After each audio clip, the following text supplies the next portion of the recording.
predominantly black colleges and universities and medical school, HBCUs. What are your thoughts? For medical school? Can I go first on this one? Yeah, you can. So my thoughts on it, Dale, are that, we have to look at them first from a historical perspective. The first African American HBCU medical school was established, at Howard University and at Meharry because of the needs that were seen by people who were philanthropic nature to take care of the health of the freedmen. Okay? By the year 1920, we probably had almost 22 African American focused medical schools in this nation. In fact, in the 1920s and 1930s, there were more black doctors per capita than there are today. Meaning that for 100,000 people, there were more black doctors then than there are today. What happened was the Flexner Report was written, the Flexner, F-L-E-X-N-O-R, and that report led to the closing of all of those medical schools except for two. Changed the accreditation process. Because it changed the accreditation process and put into standardization what the 4-year curriculum of a medical school should look like. And with that, when that came out, what happens is that people stopped funding the schools that didn't have that had the appropriate infrastructure. Okay? If we go back and look at what has been the purpose of HBCUs, for the most part, the purpose of HBCUs was to educate blacks to perform certain functions. And those functions were teachers, preachers, and engineers, and to be farmers. Okay? Those were the four major subjects that those schools taught people. They weren't being educated to become lawyers. They weren't being educated to become doctors. Because that was a profession that, for lack of a better way of saying it, was thought to be a white profession. Okay? But these other professions had their purpose in helping the community as a whole, because these professions could help educate the masses. Okay? So that's why, A&T, A&M, why we have these initials at the end of these schools, because that was their focus. Now what we're beginning to see is that now these schools are beginning to try to evolve. And they want to evolve and become players in the 21st, 22nd century by developing scientists, by developing pre-medical tracks, by developing new disciplines that allow for them to become competitors for the job markets of today. Okay? The HBCU schools that we have now in place with Howard, Meharry, Morehouse, and Charles Drew out in California still serve a very viable purpose. And that is, they have developed their academics such that they can take students that may have lesser scores, that may not be as attractive to some of our majority schools, and bring them in and make them just as successful, just as honored physicians. But yet, they didn't have that quote-unquote MCAT score, that quote-unquote GPA. So that's where the role of these schools are. But they also bring in people that have the high GPA and the high MCAT score, because people want to go to that environment as opposed to going into an environment in which they would be a chocolate chip on a cookie. Okay? So when we look at it from that perspective, they're very valuable. I'll just end with this. What we did see this past in 2011, of all the blacks who graduated from medical school, 17% of them graduated from an HBCU. Okay? So that says that the majority of us, almost 80%, are graduating from non-HBCU schools. And then another small percentage, believe it or not, are graduating from offshore medical schools, and in particular, Cuba. So that's what I want to go to next to offshores, because we get a lot of questions on diverse medicine. But Dr. Armstrong, your thoughts on HBCUs? Well, I'm the daughter of someone who went to Meharry. My wife is Mary, so And I love I'm HBCUs. the And the whole my niece family went to them. I was I'm the the first one niece. not to. Of someone who was in the last class of the Leonard Medical School at Shaw. And between my uncle and my father, they took care of people who lived in eastern North Carolina for more than 60 years. Out on what we called, they used to call it sharecropping communities, which was the holdover of slavery after emancipation. And they did incredible medicine. And they did because they had limited resources and they were brilliant in using the limited resources that they had with their understanding of the human body. And so we, the people that they took care of could not use the hospitals in North Carolina. It wasn't until that same group of black doctors fought for the hospitals to open up and desegregate, one of which was Duke and the University of North Carolina. Instead of people, we take for granted being able to come to places like Duke and Carolina and ECU. I was born in a birthing room because we couldn't use the hospital. And there were lots of healthy children who were born because they understood the science in a way that people who had all the resources really took for granted. And so the history of medicine especially in the African American community, includes the contributions that were made from a group of people who didn't complain, but took the resources that they had and made the resources available to a community who basically was disenfranchised when it came to the quality of the care that they got.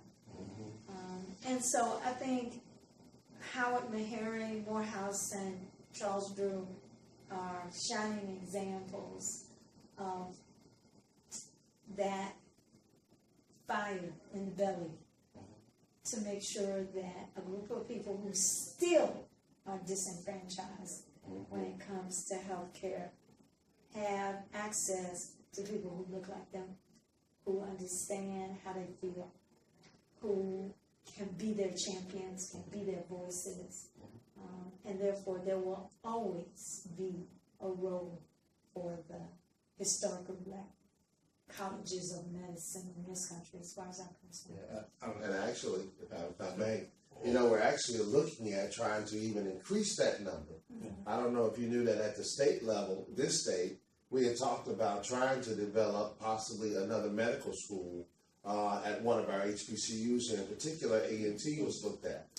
And then in another instance, there is actually possibly not appropriations, but there's an application in process right now for Tuskegee to actually become another medical school. So, yes, there will always be that need, because there will always be a place for folks that need to go, someplace where folks look like you, and have that ability to have that choice. And that's really key, is to be able to have that choice. I think, when I talk to the students on diverse medicine, I think it's amazing. A lot of those students don't even know about HBCUs. So I don't know what it is that the word doesn't get out, or why the students don't know about it. And I think you all hit on something that's really beautiful. And the president of Meharry, Dr. Wayne Riley, I used to go to my wife's classes and listen to him talk sometimes.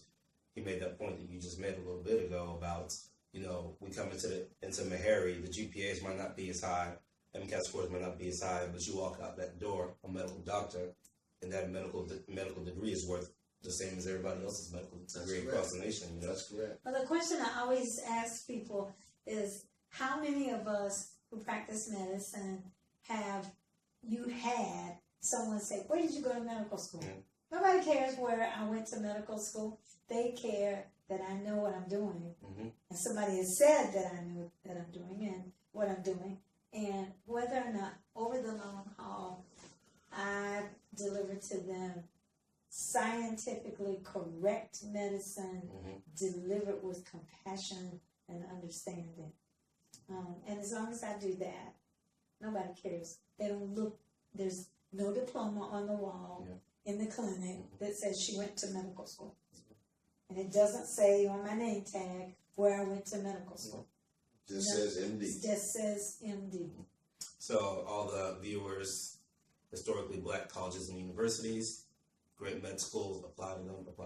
That's great. right. That's right. Now let's move to the offshore, because this is something that this is a whole different beast in itself. I have cousins in offshore med school, so I think you're fine. But what I'm hearing a lot from the pre-meds who are going through the application process right now is that they're scared to apply to offshore medical schools because I don't know if this is true or not, or if it's just a rumor that a lot of the offshore students are having difficulty getting back in the States now because there's less residency spots. Well, there's some truth to that. Yeah, there's a lot of truth. Last year, there were over 1,000 people who went in the match that didn't have a job. Oh, wow. It used to be thought, well, medicine is safe. So the match, what Dr. Armstrong is referring to is after the lottery. Yeah, pretty much the lottery. So at the end of med school, you apply for your job essentially, and so that's the match process. So 1,000 people who applied to become doctors didn't. No, they applied to continue their training. They graduated from medical school. Okay, correct. But so they graduated from med school, and in the old days, it was always accepted that there were always going to be more slots for residency training than there are people graduating. It's the opposite now. Oh, wow. Thanks to Medicare cutting back on the funded slots for training, what has happened is that there are fewer slots than there are people who are graduating from medical school, and it's going to get worse before it gets better. Right, and the reason why it's going to get worse is because the AAMC has mandated that medical schools must increase their size. That's right. By 30%. Without increasing residency spots. But we're not increasing the residency spot. In fact, the last time that the residency slots numbers were looked at was 1997. Oh, wow. So basically, now this year there was a bill that was introduced into the Senate and to the House to try to increase, once again, to re-examine graduate medical education, GME, and the slots that we have for residency programs.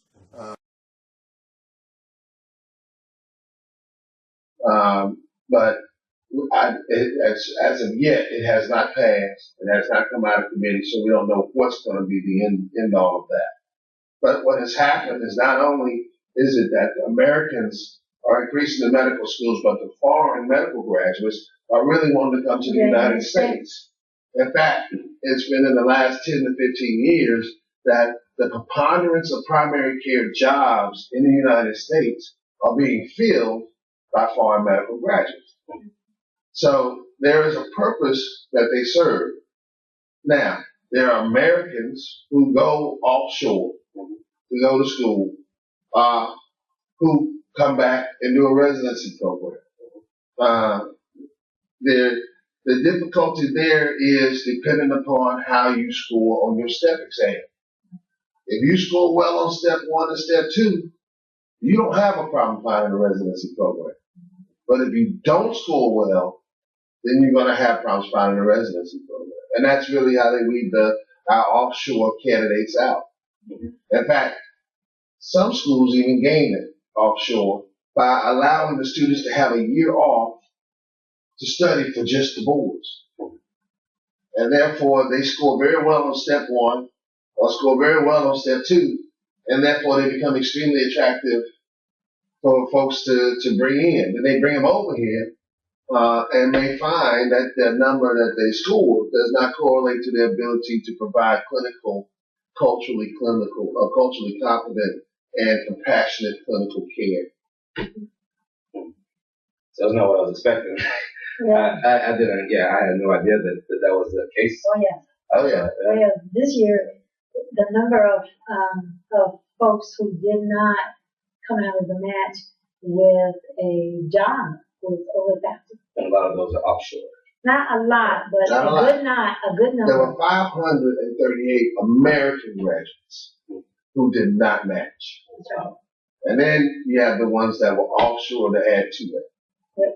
So a student comes to me on diverse medicine and says, my GPAs, MCATs, my applications, I'm not sure I'm going to get into all these schools, and I'm telling them to broaden their, to apply to at least the 15 schools. Mm-hmm. The real question here is, the tough question is, apply to offshore schools or no? Apply to offshore schools, no, you're going to have to take out loans, get in debt. But you're going to take out loans and be in debt anyway going to med school. Yeah. So the real question here, I think that the legitimate question is, do I take a chance that I'm going to go to a school that at the end of the 4 years, the chances of me being able to get into a program to continue my training is going to be less. Right now, I think it's about 50-50. And the numbers support that. Right. So if you look at the numbers, you're competing first with students who are in American schools.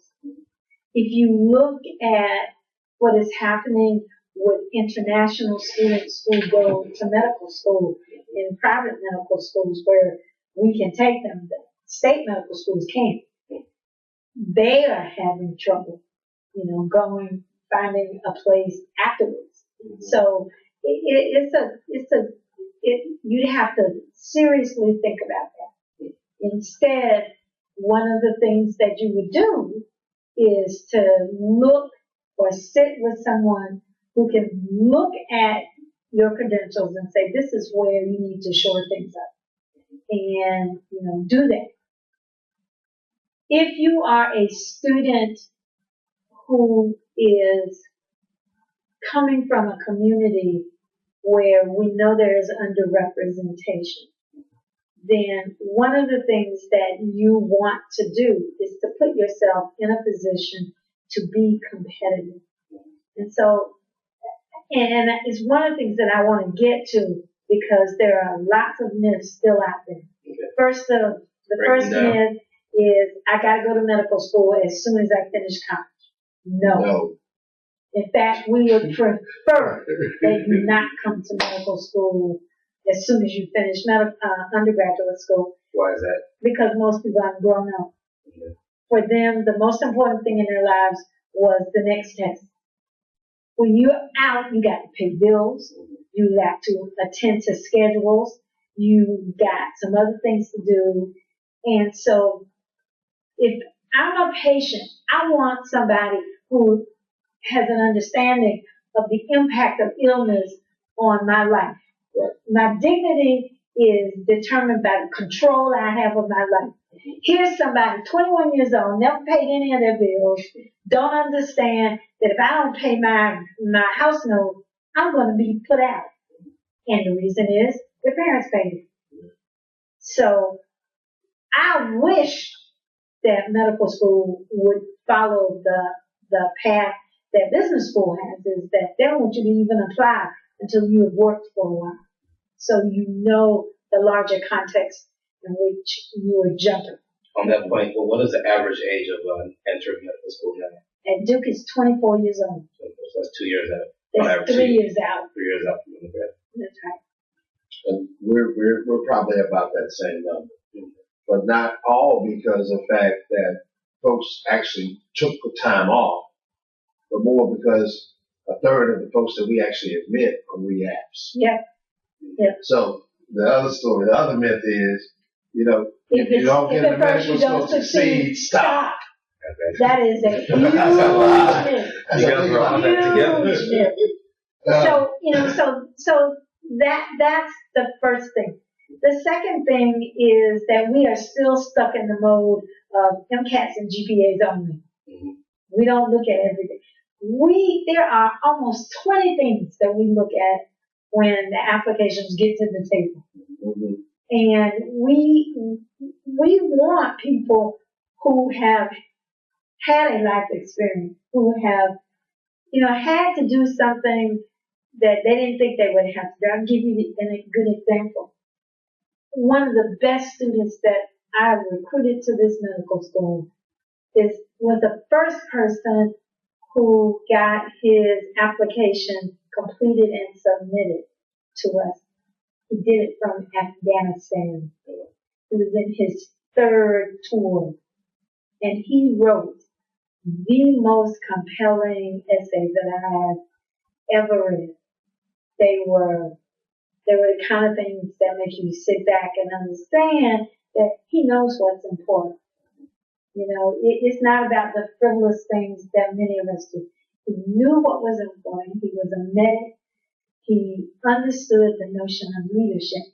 And that's another thing, is that maturity helps you with that, because when you put MD behind your name, whether you want to or not, you're an acknowledged leader. Yes. And one of my students said, failure to take on the mantle of leadership that comes with the alphabets is sin. It's sin. That is true. And it's true.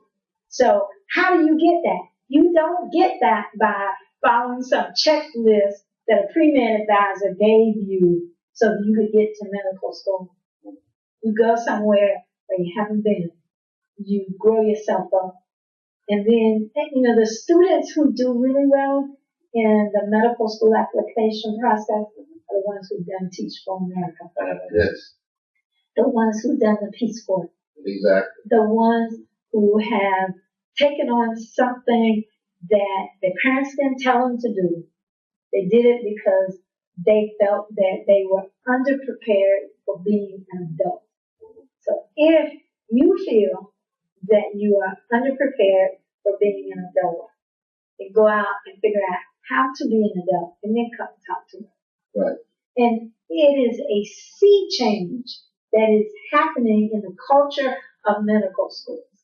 You can see it, and fortunately, I've done this long enough that some of us who went out early and everybody thought we were crazy, nobody is calling us crazy now.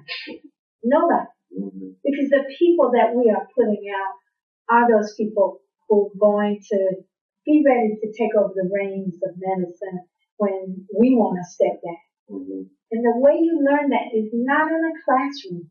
You just can't. And so students need to understand that that is as valuable a piece of the application as your transcript. Right. Another thing that I think students need to understand is, you know, a lot of us kind of have this 1980s, 1990s sitcom mentality that, you know, 30 minutes and everything is resolved.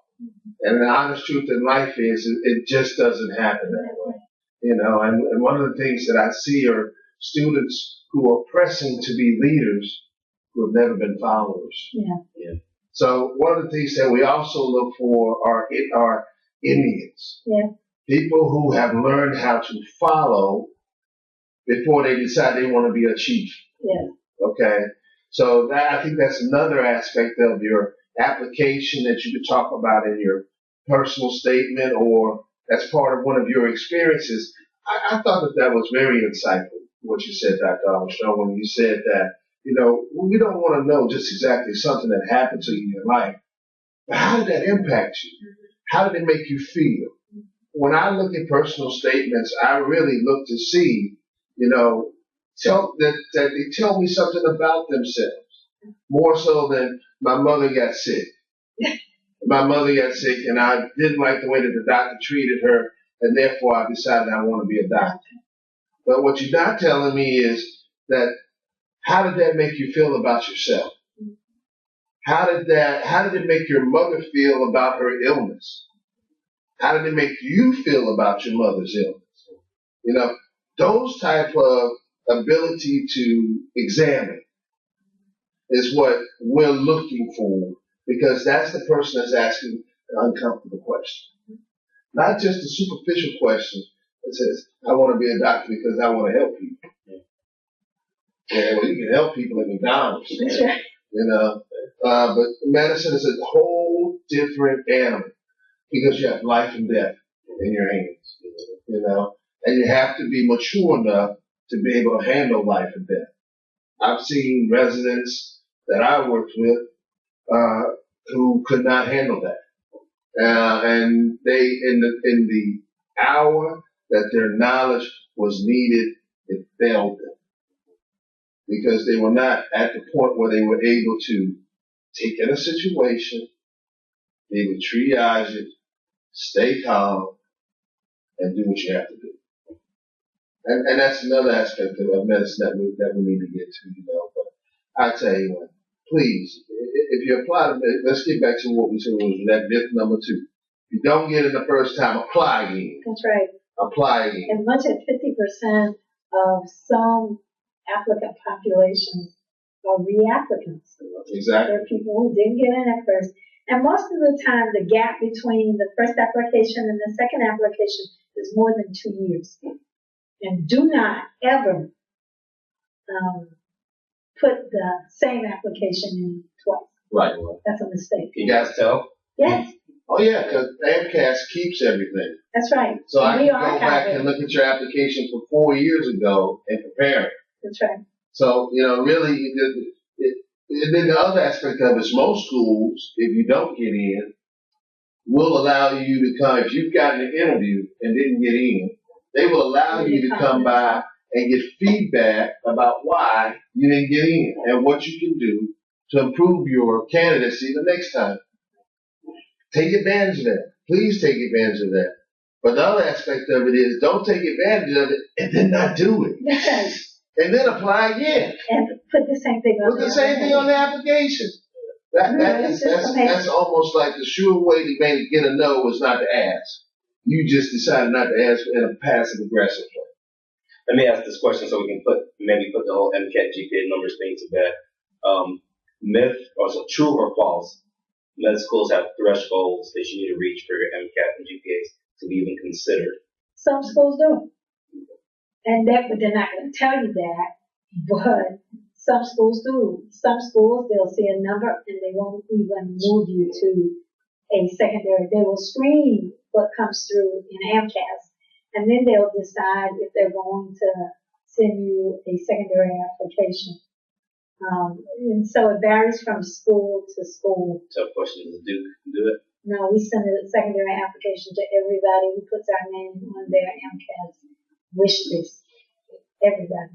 So we get 5,000 applications. We send 5,000 invitations to complete our secondary application. Difference is that we show you what we're going to ask you, and then you decide whether or not you want to take on our secondary application. And it's known in the country that it is not an easy application. And it's meant intentionally not to be so, because the people that we talk to when we ask the question, who should come to medical school, told us what to ask. And so we ask. And then the people who read our applications are not just faculty. They're some of those same folks. And the people who then interview, we do MMI. What Dr. Bright was telling you, we do MMI. The speed dating. The speed dating, yeah. Oh, yeah. So you don't know when you walk into a room whether you're talking to a doctor, a nurse, a patient advocate, a community activist. You don't know. They just have a name tag with the name on it. And they're going to ask you to tell them what you think of what you read. We have if you don't know how to work with other people, that's what work really helps. Yeah, exactly. If you don't know how to work on a team, then if you come through our application process when you interview, you're going to be put in a room with another person that you just met that day, and you got 5 minutes to do something together. So, wow, I like that. 5 minutes I like to do that. something together.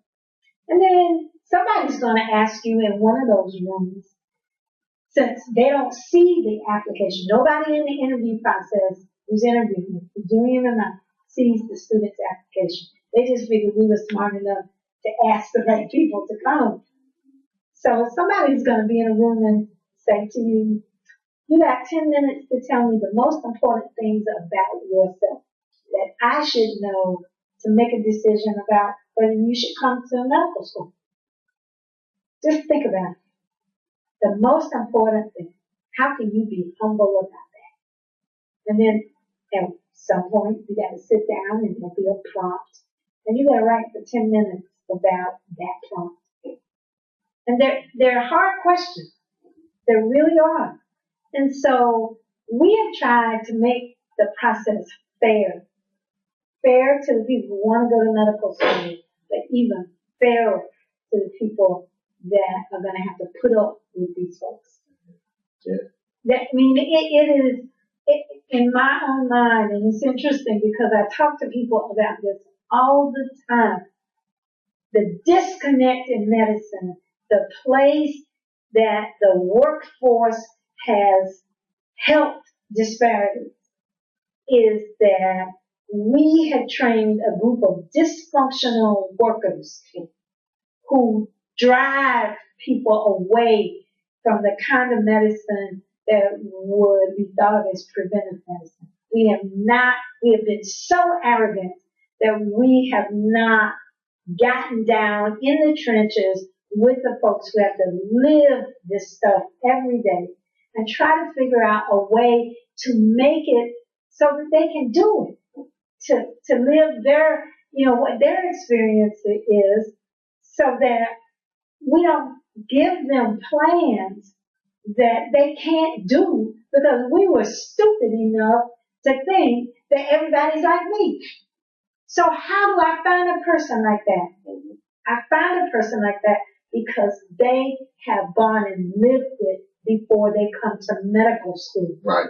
And then what I need to do in the process is to have some of those same folks deciding who is going to come to medical school. Right. And if I can do that, then maybe some of the production of disparities, which occurs because of the misuse of emergency medicine for regular medicine, because we have ostracized them in the place where we could have made them better. If we can then take that piece away and move that group of people who drive the cost of healthcare way up back into the layer where we can do the right kind of medicine, then over time we'll cut those costs. Right. Because we will then do preventive medicine. Preventive medicine is done in the clinic when the patient sees you first. Right. Preventive medicine occurs because they are not afraid of you in the white coat. Mm-hmm.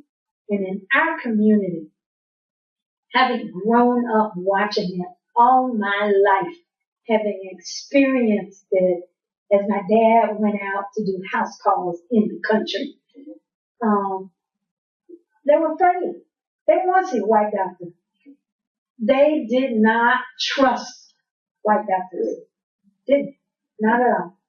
But on Saturdays, when they had a day off, our patients, my dad's patients, would come in droves, would wait to see him for hours. Mm-hmm. And my dad would go in at 7 o'clock and he would come home at 10. Mm-hmm. He would see everybody and treat everybody with respect. And not on a clock. It wasn't on 20 minutes, hope you gotta go. No. Not like that. And if they could not pay, it was okay because his feeling was that healthcare was a birthright, just as much a birthright as the right to education. Right. So those are the people that we need to look for in this admissions process. And thank God the LCME has finally given us the ability to look beyond GPAs and MCAT scores, to look for those folks who have those sensibilities, to guarantee people that they can still do the science, but whether they do the science at 4.0 versus 3.0, there is not a shred of evidence that says that somebody who's got a 3.0 can't be a good doctor, right. Can't be a great researcher. Not a shred of evidence. And one of the things that it has taken us 15 years to do here is to prove that one of the most brilliant people that we have had come out of this medical school walked into it with a 23. And this year made the highest score on the certifying exam for neurosurgery. He missed one question and scored in the 99th percentile on every standardized test. 23 on the MCAT. 23 on the MCAT. Neurosurgery. Highest score. Highest score. And Morehouse. Morehouse. Whew. Bad brother. Bad brother. And so